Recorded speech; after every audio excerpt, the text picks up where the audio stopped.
La liberté d'expression sur X versus YouTube. Dans cet article, nous examinons pourquoi certaines plateformes comme X, anciennement Twitter, peuvent donner l'impression d'offrir une plus grande liberté d'expression que d'autres plateformes comme YouTube. Nous analyserons les différences entre ces deux plateformes, les facteurs qui influencent la perception de la liberté d'expression, et les retours factuels relevés par la presse. Les plateformes de réseaux sociaux jouent un rôle crucial dans la manière dont les individus partagent leurs opinions et leurs idées. Deux des plateformes les plus populaires sont X, Twitter, et YouTube, qui offrent des approches distinctes en matière de modération de contenu et de liberté d'expression. Voici quelques raisons pour lesquelles X peut donner l'impression d'une liberté d'expression plus grande que YouTube. X est principalement une plateforme de microblogging où les utilisateurs peuvent publier des messages courts, souvent en temps réel, avec des opinions diverses. Cette nature en fait un espace propice pour le partage d'opinions spontanées et de discussions en temps réel. En revanche, YouTube se concentre sur des vidéos plus longues et réfléchies, souvent associées à des règles plus strictes concernant le contenu autorisé. Les politiques de modération de X et YouTube diffèrent. X a traditionnellement adopté une approche plus permissive en matière de contenu, favorisant le débat ouvert, même si certaines règles existent pour lutter contre le harcèlement et les discours de haine. YouTube, de son côté, est plus strict en ce qui concerne la modération, supprimant plus fréquemment les contenus jugés inappropriés, sensibles ou controversés.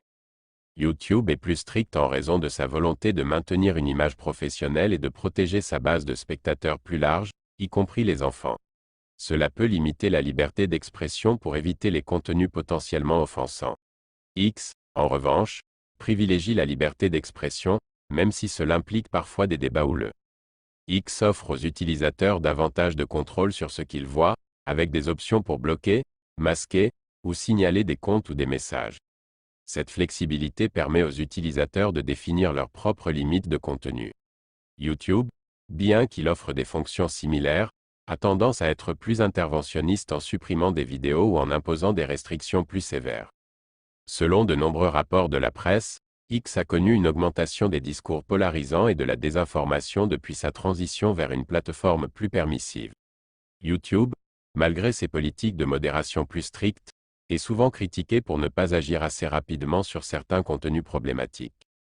La perception de la liberté d'expression varie d'une plateforme à l'autre en raison de leurs politiques de modération différentes et de la nature du contenu qu'elles promeuvent. X donne l'impression d'une plus grande liberté d'expression grâce à son approche moins restrictive en matière de modération, tandis que YouTube met davantage l'accent sur la sécurité des utilisateurs et le respect des normes. Les utilisateurs doivent rester vigilants quant à la qualité de l'information et prendre leurs propres décisions sur ce qu'ils choisissent de consommer sur ces plateformes. Chers auditeurs, ce sujet suscite certainement des opinions variées, et il est essentiel d'entendre différents points de vue pour obtenir une image complète de la situation. Nous vous invitons à partager vos expériences personnelles et vos réflexions sur la liberté d'expression sur ces plateformes. Avez-vous observé des différences entre X et YouTube en termes de modération ou de liberté d'expression?